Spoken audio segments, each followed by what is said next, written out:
Inevitably, when I post a new Plastic Addict episode, people in the comments are going to suggest what else should be a Plastic Addict episode, and there's always a few that make me scratch my head, and in this case, the one that got to me the most was Prime Soundwave, which seems kind of weird. I don't often hear people complaining about the toy, but, I don't know. So, let's actually give it a look and see if it is Plastic Addict material or not. Now, it is Wave 1 Prime, so maybe some budgetary issues are at play here, but I think this toy carries that pretty well.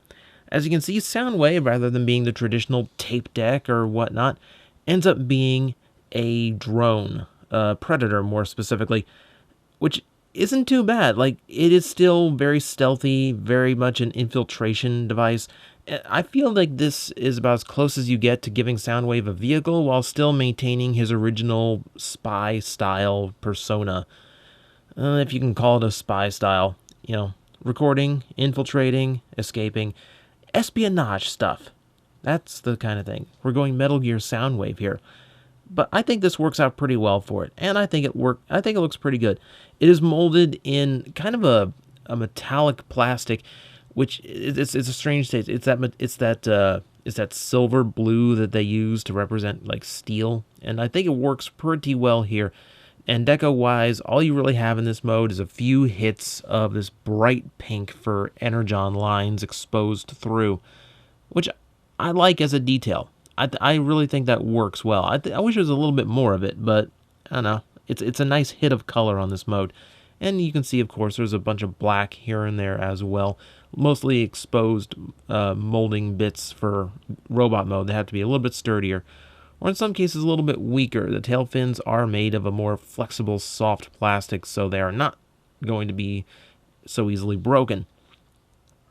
It's not a bad mode. Now, I will admit, there is a lot of just Cybertronian junk, just kind of very exposed here. You can see the rear section really doesn't carry the same sleek and aerodynamic nature because it's all like Cybertronian bits. There's a way of cleaning that up, but we'll get to that in robot mode. But for the most part, yeah, you can still see there's just a ton of mech detail in there that's more or less meant for the robot mode to show off. And if you actually know how the toy transforms, and you can start to see what parts are where, you can see the hips are exposed and all that. But I still think it wears it well. It's still very effective for what it is, and I like it as a vehicle mode. Now, that's pretty much all there is to say. There's no landing gear, no wheels to show off, no firing missile, no nothing.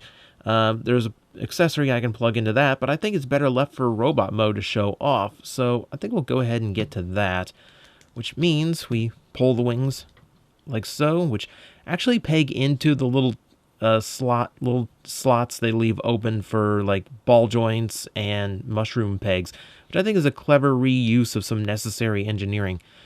So you can split that all the way down. Soundwave has digigrade legs, so there's a lot of little twisting and such to actually get him into this mode correctly. So get that there.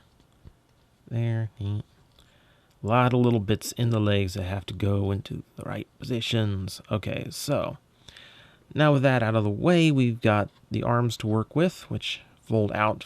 They are the wings, and actually they're double layered. You can see the inside of the arm on the inside of the wing. So connect that up, and then we separate it like so. And we'll do that again on the other side. Come on. Hinge down, close up, double hinge, and then fold out the arm. Come on. There we go. The arm. And are we ready? Are you ready for this? Are you ready? Open up the chest, and out comes the head. A little bit of automorph. It's a simple one, so it doesn't really get in the way of the toy in any way, shape, or form. And there you have Prime Soundwave in the full robot mode. As I try and position his legs carefully so he stands evenly and balanced. He is a creepy sucker. He's extremely different from your standard Soundwave, and I think that's why some people kind of aren't happy with the toy because it breaks tradition so much.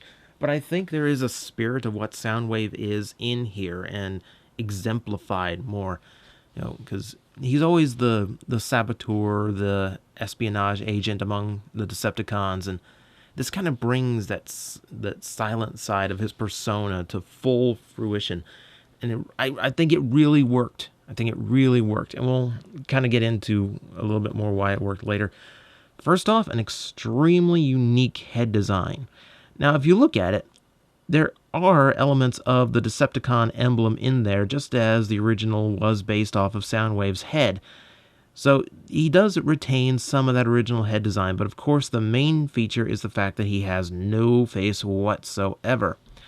In the show, this is played so creepy because the only thing the person talking to him sees is their own reflection and their own words shot back at them. It's an extremely creepy way of giving him a characterization, and I really, really like this Soundwave for it. There's nothing wrong with a different interpretation of a character. If you don't like it so much, then be happy that he's not closer to the G1 Soundwave and ruining your perception of him. So take it that way if you really have to. But I find a lot of people like the depiction of that Soundwave.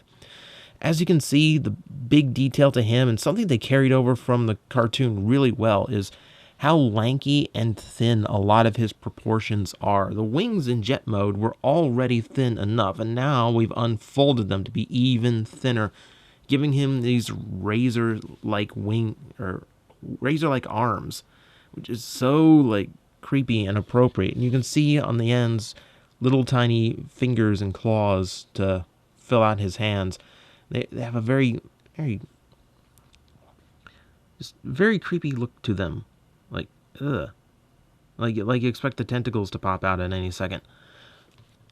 The same is continued with the legs, though they did digigrade the legs. And if you know me, I'm not a fan of digigrade legs. It's just not a look that I prefer.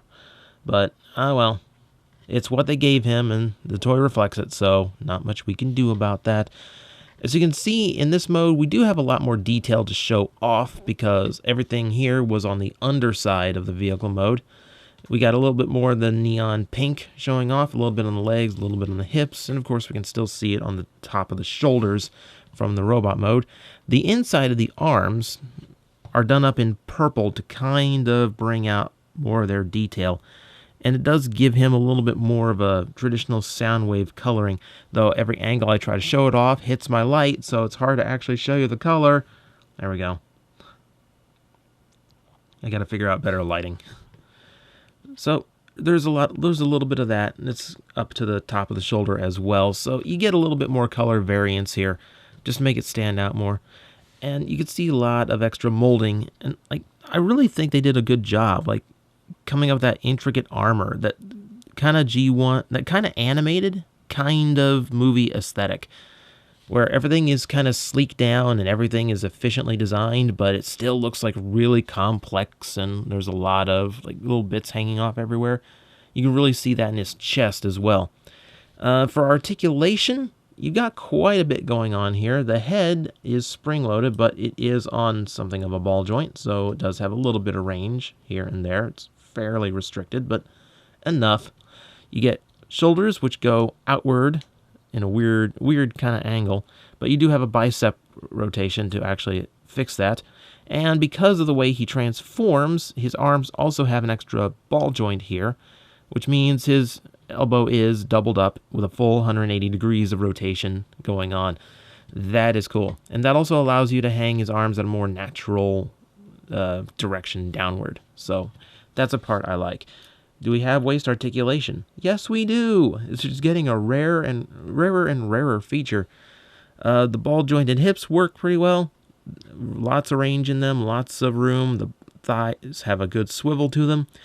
The knees, because of the digigrading, don't have the bend I normally like them to have without flexing some plastic out of the way. So that's a little bit upsetting, but, we work with what we have.